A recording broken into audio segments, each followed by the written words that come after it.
여러분 안녕하십니까, 진성호입니다. 말도 많고 탈도 많았던 공수처. 그런데 막상 공수처법이 통과됐는데 공수처장 임명에 지금 난항을 겪고 있습니다. 웬만한 사람들은 공수처장 안 맡겠다고 이야기하고 있다고 합니다. 특히 민주당 쪽은 지금 비상이 걸렸습니다. 자, 그동안 김영란 전 대법관, 이정미 전 헌법재판관 등이 물망에 올랐습니다. 그런데 이들은 다 공수처장을 맡지 않는다고 말한 것으로 알려지고 있습니다. 여기에 국민의힘 소속, 국민의힘이 추천한 이 위원이 비토권을 행사하면 또 지연될 수 있습니다. 지금 새로 출범하는 초대 공수처장 임명이 비상이 걸렸습니다. 특히 추미애 법무부 장관과 윤석열 검찰총장의 갈등이 심화되면서 민주당이 원하는 그런 인물들이 손사래를 치고 있다고 합니다. 못 맡겠다. 이런 상황에서 내가 어떻게 맡느냐. 이렇게 말하는 모양입니다. 지금 도하 각 언론들이 이 공수처장 인선의 어려움을 기사로 보도하고 있습니다. 진성호의 직설 시작합니다. 방송에 앞서 아직 진성호 방송에 구독자가 아니신 분들은 붉은색 구독 버튼 눌러주십시오. 더 좋은 방송으로 보답하겠습니다.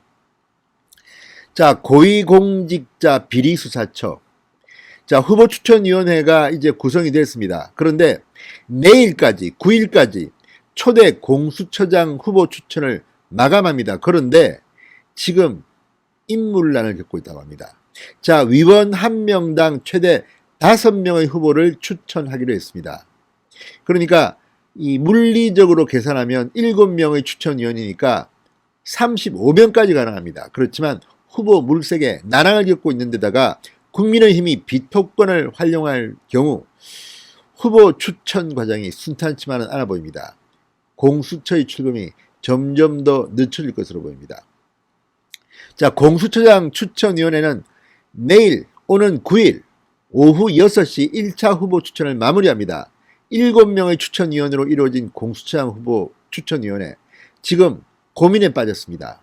1명당 5명을 할 수 있는데 지금 마땅한 인물이 나타나지 않고 있다고 언론들은 보도합니다.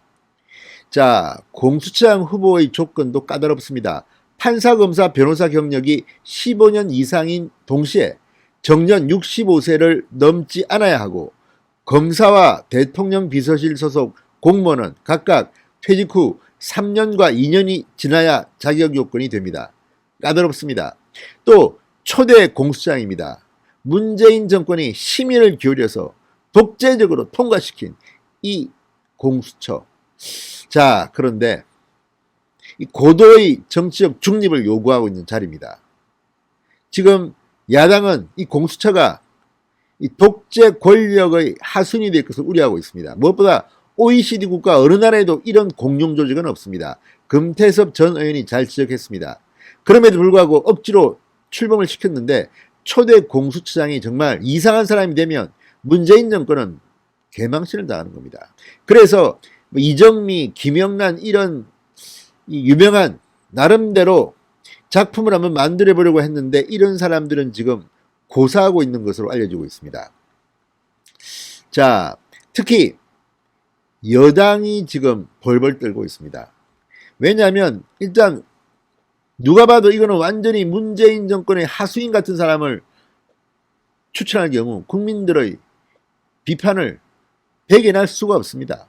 자, 더불어민주당 추천위원인 김종철 연세대 교수, 그리고 박경준 변호사 8일까지 외부와의 연락을 끊은 채 추천 작업에 매달렸지만 추천 후보를 찾지 못한 것으로 알려졌다고 세계일보는 보도합니다. 자, 당연직 위원인 조재현 법원행정처장은 위원장이기 때문에 후보 추천을 생략할 예정이라고 합니다. 추미애 장관은 별도로 후보를 추천한다고 하는데 추미애 장관이 추천한 후보가 만약 된다면 이건 완전히 문재인 정권의 개망신입니다. 정치적 중립성을 깬다는 비판을 받을 가능성이 높습니다.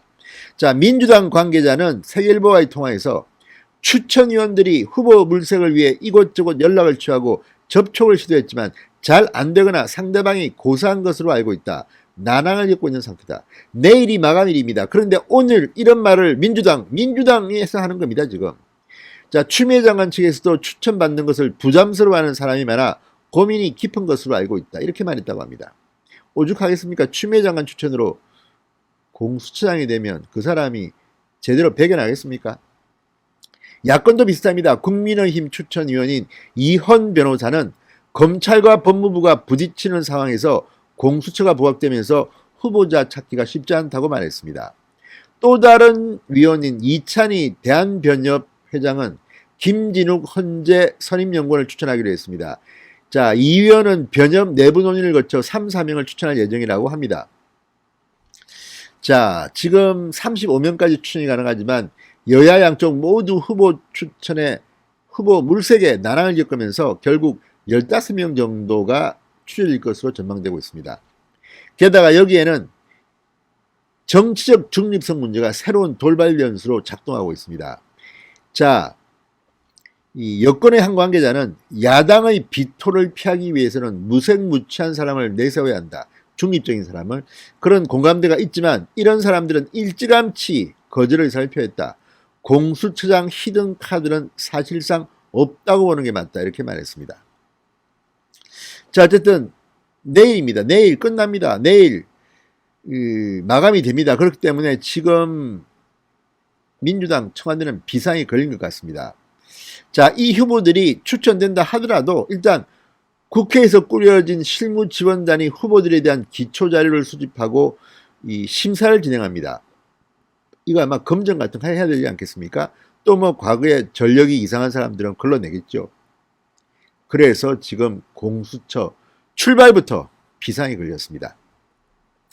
자, 위원회가 결국 이 마지막에 2명을 선정하면 그중 1명을 대통령이 지명할 수 있는데 이 7명의 추천위원 중 6명 이상이 찬성해야 됩니다. 그런데 국민의힘 추천위원이 2명입니다. 2명이 비토권을 행사하면 안 됩니다.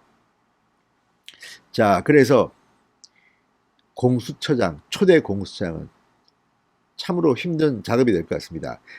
웬만한 괜찮은 사람, 중립적인 사람은 안 한답니다. 문재인 정권 망신만 통통이 당하고 있는 것 같습니다. 진성호의 직설이었습니다. 여러분 감사합니다.